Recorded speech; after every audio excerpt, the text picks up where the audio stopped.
Um detalhe dos anos 90 que eu sempre falo aqui é o lance das cores saturadas, lembra?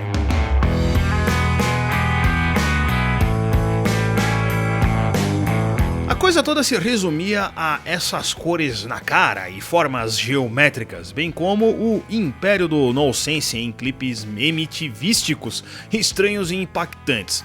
Black Hole Sun que o diga. O grunge foi um fenômeno noventista e era você ligar na MTV e pimba. Tava lá assistindo um top 10 da vida, chegava na primeira colocação e pimba.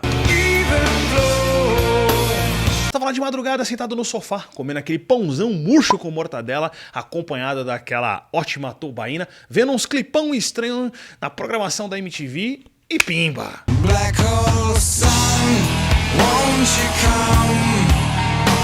E o Soundgarden, junto com o seu saudoso e versátil vocalista, o Chris Cornell, marcaram uma outra cara desse movimento com um som muito mais pesado, sujo e com fortes influências do heavy metal. Então vamos falar um pouco sobre a história dos dois. Mas antes de começar o vídeo, você chegou agora neste canal, se inscreva, a gente tá conseguindo descer cada vez mais esse número de não inscritos que não se inscrevem, cara, que assistem, mas não se inscrevem. Não inscritos que não se inscrevem é estranho, né? Mas enfim, vocês entenderam. Se você não é inscrito, se inscreve aí, mano, tem sempre vídeo aqui. E mais uma vez eu quero agradecer muito porque vocês são foda. O número de like, mano, tá foda, hein? Tá alto. Tem vídeo aqui com 50 mil e 10 mil likes. Vamos manter essa meta aí, mano. Não custa nada, é a forma não monetizada de você ajudar este canal. Então mete o dedo no botão do like aí. E também se você quer ajudar com uns troquinhos, com os cobre, tem uma nova função aqui embaixo, o valeu. Se você não sabe onde tá, olha aqui esse printzinho que mostra aonde você clicar aí. Clicou, é só você doar a quantidade que o teu coração sentir aí que vale para este canal, beleza? E vamos começar a bagaça.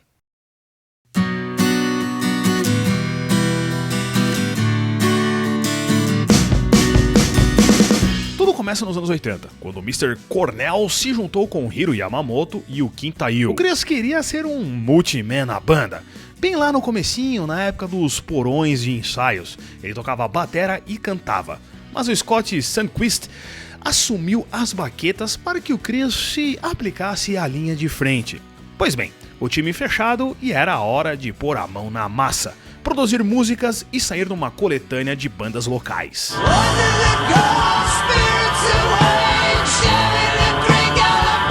O nome da coletânea, Deep Six, e tinha também a participação de outras bandas do cenário grunge, que florescia naquela época infestada por sintetizadores e bandas românticas como Duran Duran.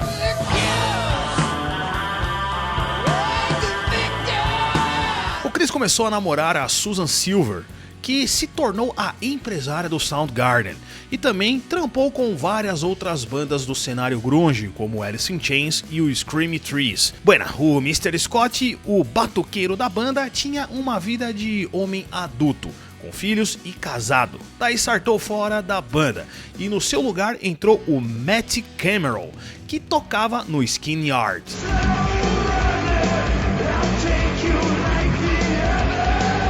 Na sequência, com a nova formação, eles começaram a produzir o primeiro trampo sério, o EP Screaming Live.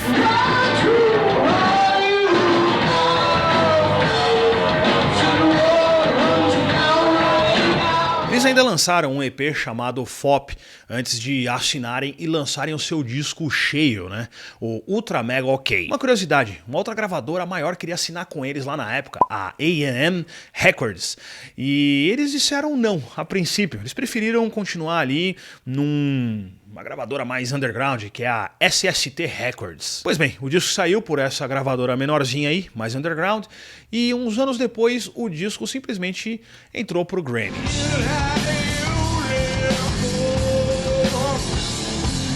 A A&M Records viu o resultado final da primeira bolacha do Soundgarden e eles ficaram loucos, tanto que só conseguiram um contrato com a banda depois de insistirem muito.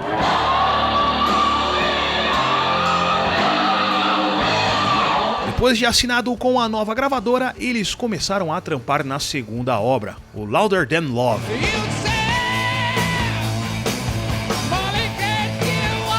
Uma tour estava agendada para a divulgação do segundo play, mas Yamamoto largou a missão antes de começar para se dedicar aos estudos universitários. Daí o resto da banda recrutou o Jason Everman para o posto, e assim seguiram em frente.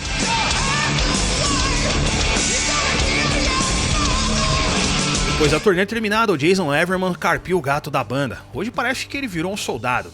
Muito louco. Daí o Ben Shepherd, que já tinha feito o teste antes pro Soundgarden, entrou de vez. E eles lançaram uma single, A Room a Thousand Years Wide.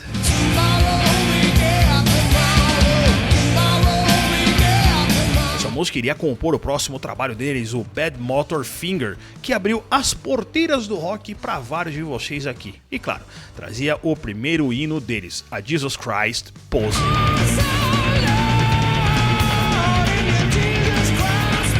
Bad Motor Finger é um disco clássico. Você vê a capa de longe e já reconhece, com aquela arte assim meio psicodélica. Embora os outros discos sejam tão bons quanto ele, é inegável, cara, que o sucesso comercial veio nessa terceira bolachinha. Um tempinho antes, ali naquela época, o grunge fez a sua primeira vítima, o Andrew Wood, do Mother Love Bone. Daí o Chris foi lá e se juntou com figurinhas ali como o Ed Vedder, que na época nem era conhecido, e fundou um projeto tributo ao amigo, o Temple of the Dog.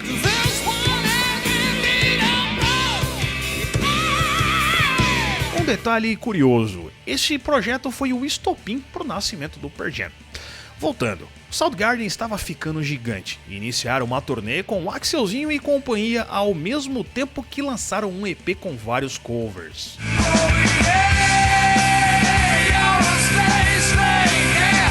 Bad Motor Fingers rendeu várias platinas e discos de ouro.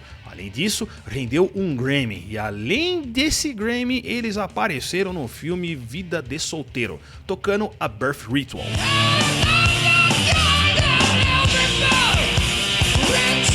Soundgarden conseguiu novamente repetir o sucesso do seu terceiro disco, com o seguinte, Super Unknown, a bolacha que tem a Black Hole Sun.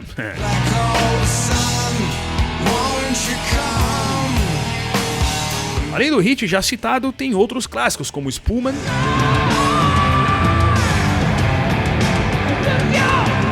e a Fell on Black Days.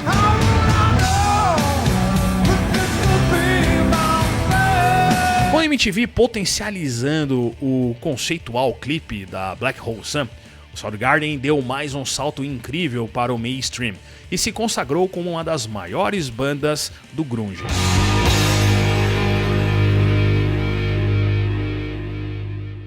Down the Outside sai em 96 e marca o começo de um hiato que duraria ali alguns anos. Tretas internas estavam rolando, o clima não estava muito bom e até o Shepherd deu uma surtada por causa de uns problemas durante um show lá. Parece que o equipamento não estava funcionando direito, ele simplesmente pegou o baixo e jogou lá na PQP. Mesmo o disco tendo sido bem recebido pela crítica especializada na época, ele não teve o mesmo sucesso comercial, vamos combinar aí, né? Do seu anterior, seu antecessor. E aí, então, a banda deu uma pausa e o Chris foi se dedicar à sua vida solo.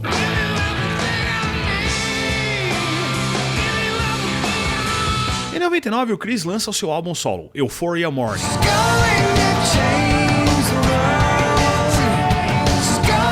Em 2001, ele ressurge com Audioslave e os remanescentes do Rage Against the Machine, lembra?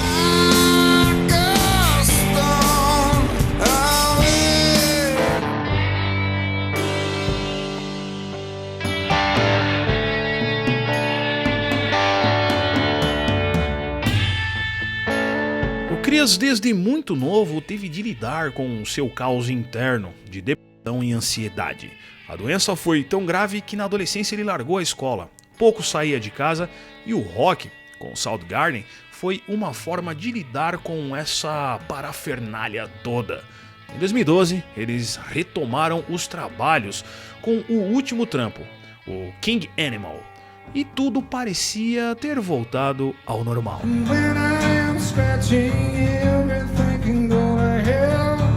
Soundgarden retomou as turnês, que duraram até 2017, quando, depois de um show, Chris foi encontrado morto em Detroit, num quarto de hotel, onde ele se enforcou.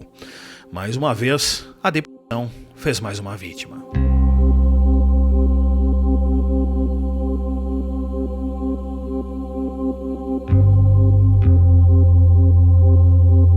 Ele foi cremado em maio daquele ano. No seu velório, o seu irmão de estrada, Chester Bennington, cantou em sua homenagem. A ligação entre os dois era muito forte. Tanto é que, um mês depois da morte do Chris, o Chester seguiu o mesmo caminho e ceifou a própria vida.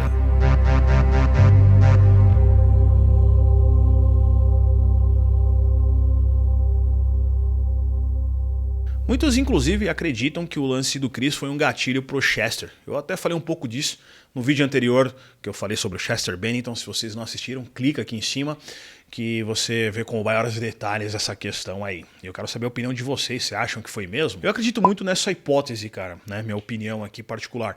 Principalmente porque eles eram extremamente ligados, assim, eles eram muito amigos mesmo. E com certeza um servia de apoio pro outro para conseguir continuar vivendo, né, cara, com esses problemas psicológicos que ambos tinham. Bom, o Chris foi uma das vozes mais importantes do grunge e do rock de um modo geral.